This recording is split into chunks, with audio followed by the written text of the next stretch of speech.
see that. Okay guys, welcome to JD Strength. I'm just going to take you over a few warm-ups that we do for our bench. Noticed a bit over Instagram and Facebook and stuff like that, a lot of people don't get this right. They're warming up wrong or too quickly or with some weird variations, and it usually leads to a pretty crappy bench session or some injuries. So we're going to take you through a few exercises here that we recommend and that we do, so that can help you to get a good warm up in before you start hitting some big numbers. So usually I like to start with a broomstick dislocation. Usually do about 2 or 3 sets of 10. Just simply straight arms at a comfortable width. Sometimes you can get a bit closer, but I usually start on the edge because I'm not small. So the straight arms, straight over, back to your back, and straight back over.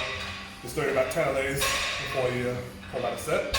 As the sets go on, try and bring it in a little bit closer, if you can, because that will really open up the chest, open up the shoulders, get some good blood going through.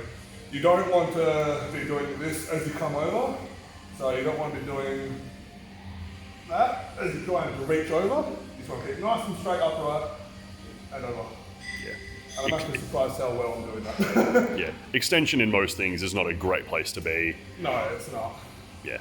But yeah, you have a bit of a niggling sort of issue you generally come up with when it comes to bench. So there's actually something you do that I don't do with these. Yeah. Don't you? So you do some stuff for subscap. Yeah, so a lot of people get this thing called as penis elbow.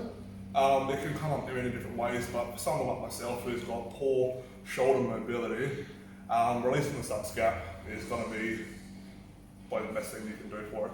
If you're struggling up here like this, and that's as far as you can go, this will help release that. Which, when you try to do low bar squats, that's where the elbow shitness comes from. So this can also help with warming up squats as well, but it's nice to have elbows that don't hurt when you're benching. So usually what I'll do, and what I try and get most of my clients to do as well, is get the end of the broomstick in your armpit, and you'll be able to feel it on that subscap. It's a little bit lower than the armpit, but it's just like right in here. And you'll know you hit it because it feels like fire. So have a 90-degree elbow, and then just keep the elbow still, and then externally rotate out, just like that. And you do 2 to 3 sets of 10 on either side as well. What you can do as well, if that's really bullshit painful, is hold the broomstick like this, and then just rotate over this, like that. That can hit it in a different way, and it may feel nice, but I usually do both. I'll start here, do 10 of those, and 10 of those, then switch to my other arm. And then that's how I do my first few sets of warm-ups.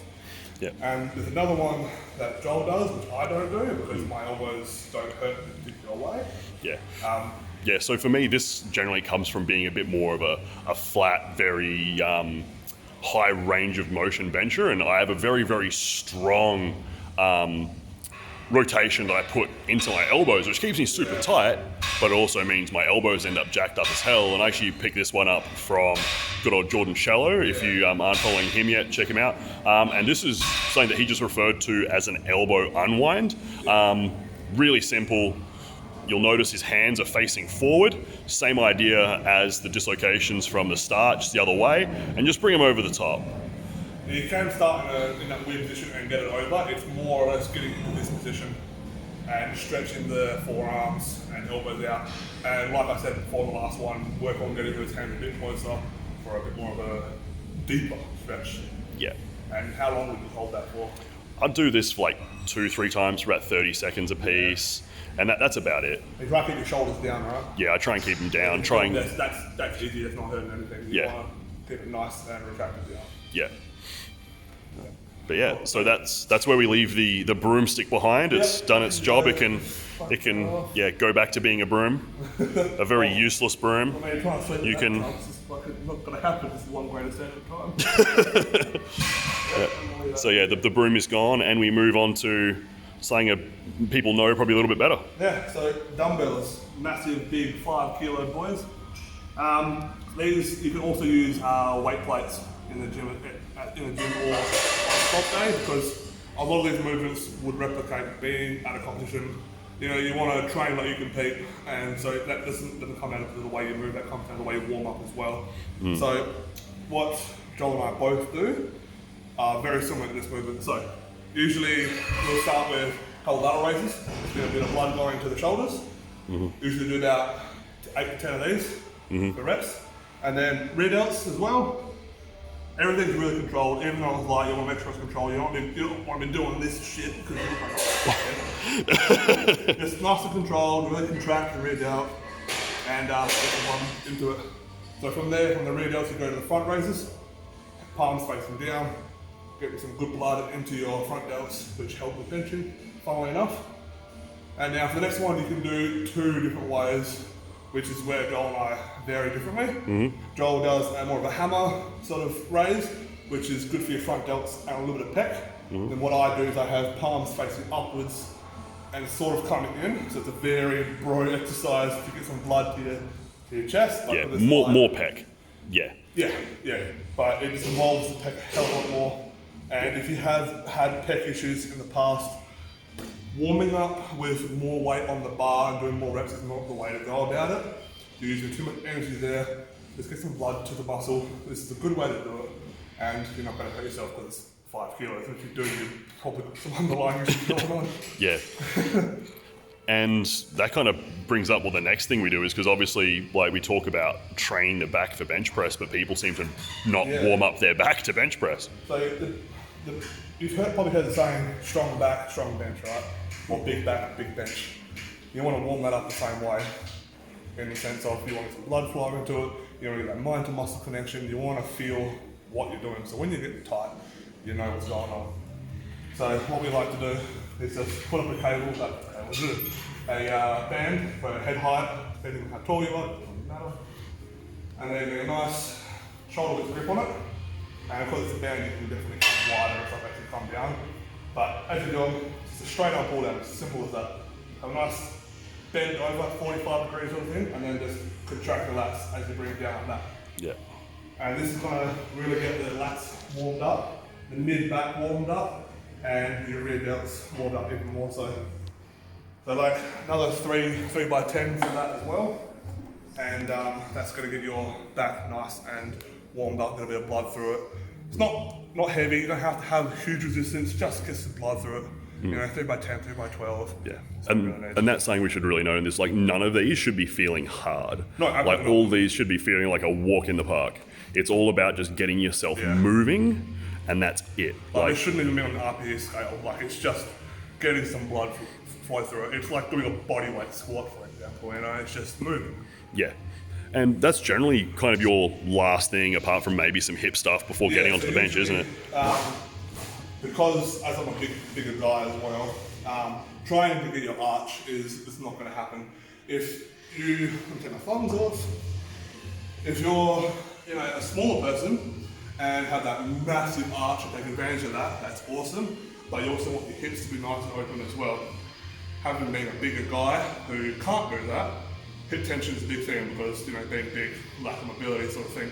Yeah. So doing this for good 2 sets of 45 seconds to a minute on each side is what you want. Yeah. It is a static exercise, but you're not actively loading it like you would in a deadlift or a squat. So by doing just this here, get a good stretch through there. Kind of like lunging forward into it a bit, isn't it? So you're gonna have a nice stride forward, and then keep your hips straight. A lot of people will do this and think they're doing that, but they're stretching their quad more than anything.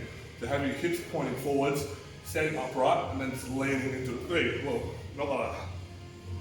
Just leaning into it. Like this. And you feel a nice stretch through here, up into your hip flexors as well, all the way down through there. And that's going to open that up nicely. Yeah. Yeah, this isn't something I really do too much of since I'm a flatter bencher. Yeah. Generally, I actually move back to the dumbbells. So, do you want to go through that stuff as well? Yeah, so someone like Joel who's probably going to use their pecs a hell of a lot more than I am through the way he benches. He's a lot more of a sink and press sort of bencher, which is a fantastic way to bench as well. But a good way to warm up for that is just your simple dumbbell flies.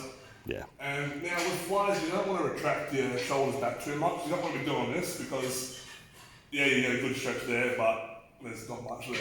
So you have your shoulders, you still want to have them braced, but you don't want them like this. Yeah, So you want the chest actually turning on. Yeah, so right squeeze now, them. my chest is, if you touch my chest, it's full. So Yeah. it's coming down to, probably a bit below halfway, have a nice stretch in that, and then back up. Yeah. You don't need to be doing this sort of stuff. It's just nice and controlled, get the stretch, and then squeeze, blood going through. Yeah. Nice and low, blood squeezing through. Yeah.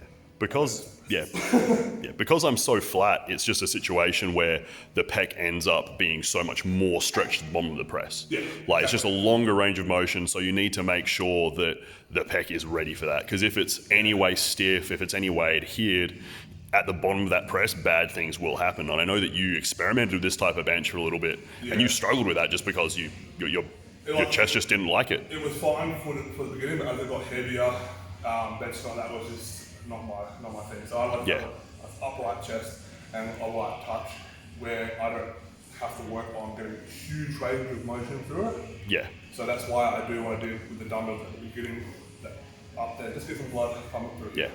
Which is a really interesting sort of topic in itself and will actually be a topic of a future video, so we won't go into it too much now. Yeah. But that's pretty much long and short of our bench warming up, isn't it? Yeah, we bench similar in the way we warm up, and you're hitting the numbers I'm doing, so we're both the same person. But that pretty much just wraps up the way we warm up for our bench, the way we would recommend someone to bench warm up. But yeah, please like, subscribe, comment down below. Tell me what your favourite topping is on your sandwiches for 11s, and we'll see you on the next one. Thank you.